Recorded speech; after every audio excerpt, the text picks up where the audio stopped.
तमाम दोस्तन के अस्सलाम वालेकुम दोस्तों। तव्हांजो भाउ लियाकत अली जमाली अॼु हिकु नई वीडियो सां हाज़िर आहे। हिन खां अॻु में मूं हिकिड़ी वीडियो ठाही जेका चाइनीज़ गवर्नमेंट स्कॉलरशिप जे बाबति हुई। उन में यूनिवर्सिटीज़ ऐं प्रोग्राम्स तव्हांखे उन जे बारे में गाइड कयो वियो हुयो। ऐं हीअ वीडियो अॼु जेका आहे पर्टिकुलर कंहिं यूनिवर्सिटी जे बारे में आहे। त हीअ यूनिवर्सिटी कहिड़ी आहे अचो ॾिसूं। हीअ आहे तियानजिन यूनिवर्सिटी। तमामु बहितरीनु यूनिवर्सिटी आहे। ऐं हिन यूनिवर्सिटी जी हिकिड़ी सुठी ख़ासियत इहा आहे त हिन में एप्लीकेशन फ़ीस कोन्हे। घणी यूनिवर्सिटियुनि में एप्लीकेशन फ़ीस हूंदी आहे जेका तव्हां एप्लीकेशन स्कॉलरशिप लाइ सबमिट कंदा आहियो। उन जी प्रोसेसिंग फ़ीस रिक्वायर्ड हूंदी आहे। उहा सभिनी यूनिवर्सिटियुनि में क्लियरली मैंशन थियल हूंदी आहे। त हिन जी थोरी रिक्वायरमेंट्स त सेम आहिनि। तक़रीबन चाइनीज़ जेके बि यूनिवर्सिटियूं आहिनि उन्हनि जी रिक्वायरमेंट्स जेका एलिजिबिलिटी क्राइटेरिया हूंदी आहे सेम हूंदी आहे। ऐं स्कॉलरशिप वर्थ जी ॻाल्हि कजे त स्कॉलरशिप वर्थ बि साॻी हूंदी आहे तक़रीबन सभिनी यूनिवर्सिटियुनि में।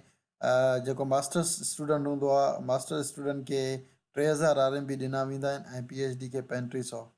बाक़ी मेडिकल वग़ैरह उहो नॉर्मल सभिनी यूनिवर्सिटियुनि जो हिकिड़ो स्टैंडर्ड उहो इंटरनेशनल स्टूडेंट जे लाइ सेम हूंदो आहे। ऐं हिन में तव्हांखे मंथली मतिलबु तव्हांखे हर महीने जेको आहे सो 3000 RMB ॾिना वेंदा जेकॾहिं तव्हां मास्टर स्टूडेंट आहियो। जेकॾहिं तव्हां PhD स्टूडेंट आहियो तव्हांखे 3500 हर महीने ॾिना वेंदा।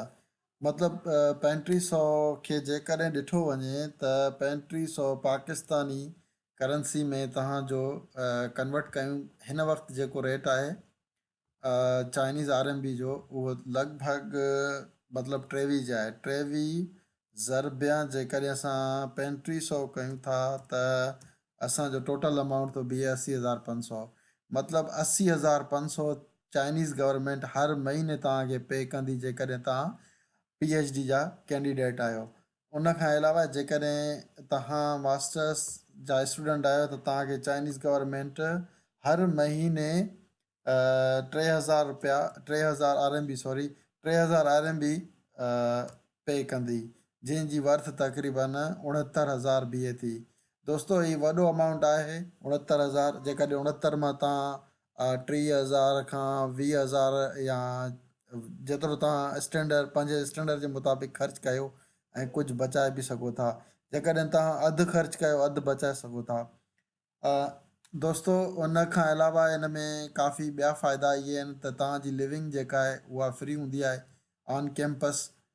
जेकॾहिं तव्हां PhD जा स्टूडेंट आहियो PhD प्रोग्राम लाइ अप्लाई कयो आहे तव्हांखे ऑफ कैंपस जी फैसिलिटी हूंदी आहे एज़ अ PhD स्टूडेंट जेकॾहिं तव्हां सां गॾु फैमिली तव्हांजी आहे त। उन खां अलावा हिन जो प्रोसीजर ॾिसो। हिन जो प्रोसीजर तमामु ईज़ी आहे। हिन जी एप्लीकेशन फ़ीस बि कान्हे ठीकु आहे। तक़रीबन सेम डॉक्यूमेंट्स रिक्वायर्ड हूंदा आहिनि कंहिं बि चाइनीज़ यूनिवर्सिटी में अप्लाई करण जे लाइ।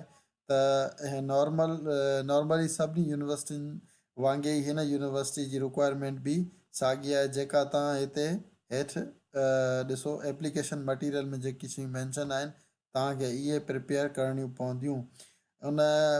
हीअ डॉक्यूमेंट प्रिपेयर करण खां पोइ तव्हां इहा एप्लीकेशन सबमिट कंदव। अगरि तव्हां पाकिस्तान में आहियो त पाकिस्तान मां तव्हां बाय पोस्ट या कोरियर जे थ्रू तव्हां एप्लीकेशन पंहिंजी सेंड करे सघो था।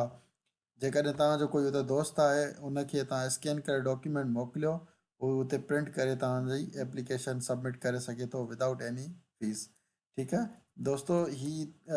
रैंकिंग जे हवाले सां चाइना जे रैंकिंग जे हवाले सां जेकॾहिं ॾिठो वञे तियानजिन यूनिवर्सिटी जी रैंकिंग जेकॾहिं दुनिया जी लेवल ते ॾिठो वञे त 347 ते आहे ऐं चाइना जी लोकल मतिलबु रैंकिंग हिन जी 23 ते आहे।